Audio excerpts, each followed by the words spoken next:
안녕하세요. 지혜의 숲을 거니는 시간입니다. 혹시 잠 못 이루는 밤, 머릿속을 떠나지 않는 생각들 때문에 괴로웠던 적 없으신가요? 어제의 후회와 내일의 걱정 사이에서 마음이 길을 잃었던 경험, 우리 모두에게 한 번쯤은 있었을 겁니다. 오늘 우리가 나눌 이야기는 바로 이 마음의 시간에 대한 깊은 통찰에서 시작됩니다. 이 지혜가 여러분의 마음에 작은 등불이 되기를 바라며 이야기가 마음에 와닿는다면 좋아요와 구독을 통해 더 많은 분들과 이 평온함을 나누는 여정에 함께해 주시길 바랍니다. 고대 중국의 위대한 사상가 노자는 이렇게 말했습니다. 만약 당신이 우울하다면 당신은 과거에 살고 있는 것이다. 만약 당신이 불안하다면 당신은 미래에 살고 있는 것이다. 만약 당신이 평화롭다면 당신은 현재에 살고 있는 것이다. 아마 많은 분들이 이 말을 들어보셨을 겁니다. 아주 명쾌하고 단순해서 마치 모든 문제의 해답처럼 들리기도 합니다. 하지만 저는 이 말을 이렇게 살아라 하는 처방전으로 받아들이기보다는 우리 마음의 상태를 알려주는 지표이자 경고등으로 해석하고 싶습니다. 왜냐하면 우리는 과거 없이 그리고 미래 없이 현재를 온전히 살아갈 수 없기 때문입니다. 우선 과거에 대해 이야기해 볼까요? 노자의 말에 따르면 우울함은 과거에 사는 것에서 비롯됩니다. 이 말은 과거에 대한 모든 생각이 우리를 병들게 한다는 뜻일까요? 저는 그렇게 생각하지 않습니다. 과거를 돌아보는 것은 매우 중요합니다. 우리는 지나간 시간 속에서 귀한 교훈을 얻습니다. 우리가 저질렀던 실수를 되짚어보며 같은 잘못을 반복하지 않을 지혜를 배우고 행복했던 추억을 떠올리며 현재를 살아갈 힘을 얻기도 합니다. 인류의 역사를 공부하며 더 나은 사회를 꿈꾸는 것 또한 과거를 통해 현재를 배우는 과정입니다. 이처럼 과거는 우리의 소중한 스승입니다. 문제는 과거를 돌아보는 것을 넘어 과거에 갇혀 사는 것입니다. 그때 내가 왜 그랬을까? 그때 다른 선택을 했더라면 하는 끝없는 후회와 자책의 늪에 빠져버리는 것이죠. 이것은 마치 깨진 거울 조각으로 세상을 보는 것과 같습니다. 과거의 상처와 실패가 현재의 내 모습 전체를 규정하도록 내버려 두는 것입니다. 만약 오늘 당신의 마음이 무겁고 이유 없는 우울감의 발걸음이 무겁게 느껴진다면 잠시 멈춰서서 스스로에게 물어보세요. 혹시 내가 지금 너무 과거에만 머물러 있는 것은 아닐까? 라고 말입니다. 과거는 배움의 장소이지 거주하는 곳이 아닙니다. 이 감정은 당신에게 과거라는 집에서 잠시 나와 현재의 햇살을 쬐라는 신호일지도 모릅니다. 물론 과거의 생각에서 벗어나는 것이 말처럼 쉽지는 않습니다. 저 역시 피곤한 하루를 마치고 잠자리에 누웠을 때 꼬리에 꼬리를 무는 생각들로 몇 시간씩 뒤척일 때가 있습니다. 운동으로 몸은 녹초가 되었는데도 정신은 과거의 어느 한 장면, 어느 한 대화에 붙들려 놓아주질 않죠. 마치 고장난 라디오처럼 같은 말을 무한히 반복합니다. 멈춰 라고 소리쳐도 생각은 멈추지 않습니다. 그럴 때면 정말 속수무책으로 느껴지죠. 하지만 이 감정의 근원이 과거에 대한 지나친 집착이라는 것을 알아차리는 것만으로도 변화는 시작될 수 있습니다.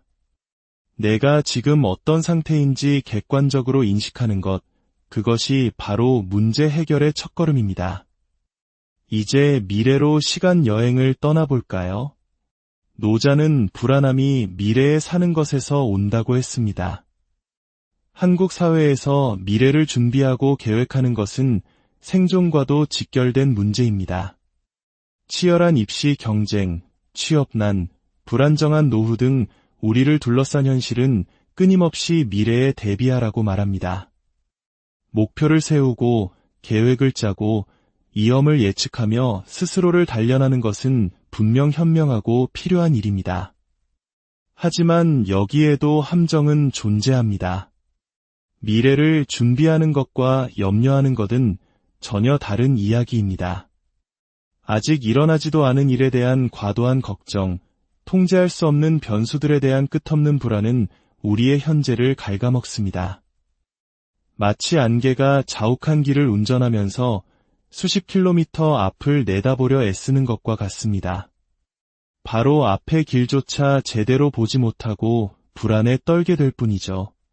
저는 과거에 어떤 일을 준비할 때 지나칠 정도로 편집증적인 모습을 보인 적이 있습니다. 약속 시간보다 1시간 일찍 도착해야 마음이 놓이고 발표 준비를 위해 남들보다 두세 배의 시간을 쏟아부어야 했습니다. 어느 정도의 철저함은 긍정적이지만 저는 그 선을 넘었던 것 같습니다. 그런 과도한 불안 때문에 정작 즐길 수 있었던 일상의 소소한 행복들을 많이 놓쳤습니다. 혹시 당신이 끊임없는 걱정에 시달리고 사소한 일에도 심장이 두근거리는 불안을 느낀다면 이 또한 당신의 마음이 보내는 신호입니다. 너무 먼 미래를 보려 애쓰지 말고 지금 당신이 딛고 선 이 땅을 한번 바라보세요 라고 말하는 신호 말입니다. 그렇다면 우리는 어떻게 해야 할까요? 과거의 우울과 미래의 불안에서 벗어나 노자가 말한 평화로운 현재에 머무를 수 있는 방법은 무엇일까요? 많은 사람들이 명상을 이야기합니다. 하지만 가만히 앉아 눈을 감고 있으면 오히려 5만 가지 잡념이 떠올라 더 괴로웠던 경험 다들 있으실 겁니다. 정신을 한 곳에 집중하는 훈련이 되어 있지 않기 때문입니다. 여기서 아주 간단하지만 효과적인 방법 하나를 소개해 드리고자 합니다. 바로 호흡에 집중하는 것입니다.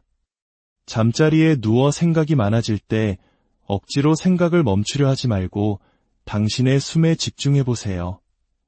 숨을 들이쉬고 내쉬는 것에 모든 의식을 모으는 겁니다. 숫자를 거꾸로 세는 것도 좋습니다. 예를 들어 20번의 숨을 쉬기로 하고 20, 19, 18 이렇게 숫자를 세며 숨을 따라가는 겁니다. 이 단순한 행위는 우리 마음에 할 일을 주는 것과 같습니다. 제멋대로 날뛰는 생각의 원숭이에게 숨쉬기라는 단순한 과제를 주는 것이죠. 처음에는 몇 초도 안 돼 다른 생각이 끼어들 겁니다. 괜찮습니다. 그럴 때마다 내가 다른 생각을 하고 있었구나 라고 알아차리고 다시 부드럽게 호흡으로 돌아오면 됩니다. 마치 헬스장에서 근육을 단련하듯 이것은 마음의 근육을 키우는 훈련입니다. 또 다른 강력한 방법은 움직이는 명상입니다. 격렬한 운동이 어떻게 명상이 될 수 있는지 의아하게 생각하실 수도 있습니다. 예를 들어 주짓수 같은 운동을 할 때를 상상해 보세요. 상대방의 움직임에 온 신경을 집중해야 하고 숨이 턱까지 차오르는 고통 속에서 다음 기술을 생각해야 합니다. 그 순간 어제 상사에게 혼났던 일이나 다음 달 카드값 걱정을 할 정신적 여유가 있을까요? 없습니다. 우리의 모든 정신적 에너지가 오로지 지금 여기에 생존에 집중되기 때문입니다. 꼭 주짓수가 아니어도 좋습니다. 달리기를 할 때 발이 땅에 닿는 감각과 거친 숨소리에 집중하는 것, 등산을 하며 눈앞의 풍경과 내 몸의 움직임에만 몰두하는 것, 뜨개질이나 요리처럼 손끝의 감각에 집중하는 모든 행위가 바로 움직이는 명상입니다. 당신의 정신적 자원을 100% 사용하게 만들어 과거와 미래로 빠져나갈 틈을 주지 않는 것이 핵심입니다. 이런 활동들은 우리를 강제로 현재로 데려와 마음의 소음을 잠재워주는 놀라운 힘을 가지고 있습니다. 오늘 우리는 노자의 지혜를 통해 우리 마음의 시간 여행에 대해 이야기해 보았습니다. 기억하십시오. 당신이 느끼는 우울과 불안은 당신의 적이 아닙니다. 그것은 당신의 영혼이 보내는 소중한 신호입니다. 과거에 너무 오래 머물러 있으니 현재로 돌아오라는, 미래를 너무 걱정하고 있으니 지금 이 순간을 살피라는 친절한 알림입니다. 과거는 성찰을 위한 교과서로 삼고 미래는 준비를 위한 지도로 활용하되 우리의 삶은 바로 지금 이 순간에 펼쳐진다는 사실을 잊지 마십시오. 당신의 호흡 하나하나, 내딛는 걸음 하나하나에 집중할 때 우리는 비로소 진정한 평화를 발견할 수 있을 것입니다. 오늘 당신의 하루가 과거의 후회도 미래의 불안도 아닌 바로 지금 이 순간의 고요한 평온함으로 가득하기를 진심으로 기원합니다.